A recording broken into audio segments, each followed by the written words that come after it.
डॉबिश एवं बाउले की विधि, ठीक है, तो लास्ट पे तथा पार्श्व की विधि द्वारा सूचकांक का माध्य प्राप्त करके किया जाता है।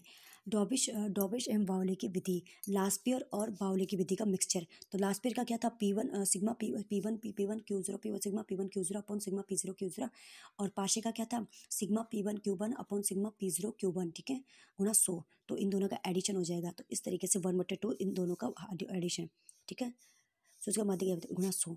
फिशर का आदर्श सूचकांक विधि, लास्पियर सूचना विधि व पार्श्व सूचकांक विधि का गुणोत्तर माध्य गुणा करके, ठीक है, गुणोत्तर माध्य इन दोनों को गुणा कर दो। तो लास्पियर और पार्श्व क्या था, लास्पियर L गुणा रूट L गुणा P, ठीक है, तो sigma P1 Q0 upon sigma P0 Q0, और पार्श्व का क्या था, sigma P1 Q1 upon sigma P0 Q1 गुणा 100। चलिए, मार्शल एजवर्थ की सूचकांक विधि, इस विधि में चालू व आधार वर्ष के मूल्य व मात्राओं का समावेश किया जाता है। मार्शल एजवर्थ की सूचकांक विधि, इस विधि में चालू व आधार वर्ष के मूल्य व मात्राओं का समावेश किया जाता है। इसमें चालू वर्ष का सूचकांक निम्न के सूत्र द्वारा ज्ञात किया जाता है। P01 बराबर sigma P1 Q0 plus sigma P1 Q1 अपन sigma P0 Q0 plus sigma P0 Q1 गुणा 100। कैली की सूचकांक विधि, इस विधि में आधार वर्ष या चालू वर्ष की मात्राओं को भार मानना आवश्यक नहीं है। कैली की सूचकांक विधि, इस विधि में आधार वर्ष या चालू वर्ष की मात्राओं को भार मानना आवश्यक नहीं है। इसमें 2 या 2 से अधिक वर्षों की औसत मात्रा ली जाती है। Q बराबर Q1 प्लस Q0 अपन 2। सूचकांक केली की सूचकांक विधि, तो P01 बराबर P1 Q केली की सूचकांक विधि, चालू वर्ष आधार, इसमें तो क्या होता है कि चालू वर्ष का सूचकांक निम्नलिखित सूत्र द्वारा ज्ञात किया जाता है। P01 बराबर सिग्मा P1 Q0 अपन P0 Q0 P1 Q1 उस P0 Q0 गुणा 100।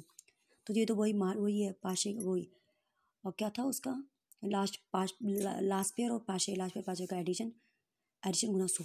कैली की सूचकांक विधि, इस विधि में आधार वर्ष या चालू वर्ष की मात्राओं को बाहर मानना आवश्यक नहीं है। इसमें 2 या 2 से अधिक वर्षों की औसत मात्रा ली जाती है।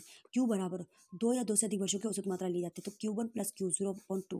P01 बराबर sigma P1 Q upon sigma P0 Q P1 Q P0 Q गुणा 100।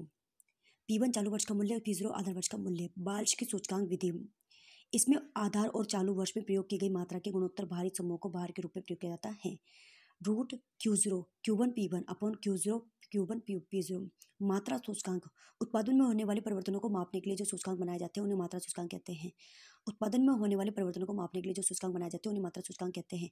ये सूचकांक मूल्य सूचकांक के बाद ही बनाए जाते हैं, किंतु इनमें मूल्य के स्थान पर मात्रा का प्रयोग किया जाता है। इनमें उत्पादन की मात्रा का तुलनात्मक अध्ययन किया जाता है। सूचकांक ज्ञात करने के लिए सर्वप्रथम इसमें मात्रानुपात ज्ञात किया जाता है। इसके बाद सभी मात्रानुपात का समांतर माध्य निकाल लिया जाता है। यही मात्रा सूचकांक होता है। मात्रानुपात चालू वर्ष में मात्रा बटे आधार वर्ष में मात्रा, मात्रानुपात चालू वर्ष में मात्रा बटे आधार वर्ष में मात्रा, मात्रानुपात चालू वर्ष में मात्रा बटे आधार वर्ष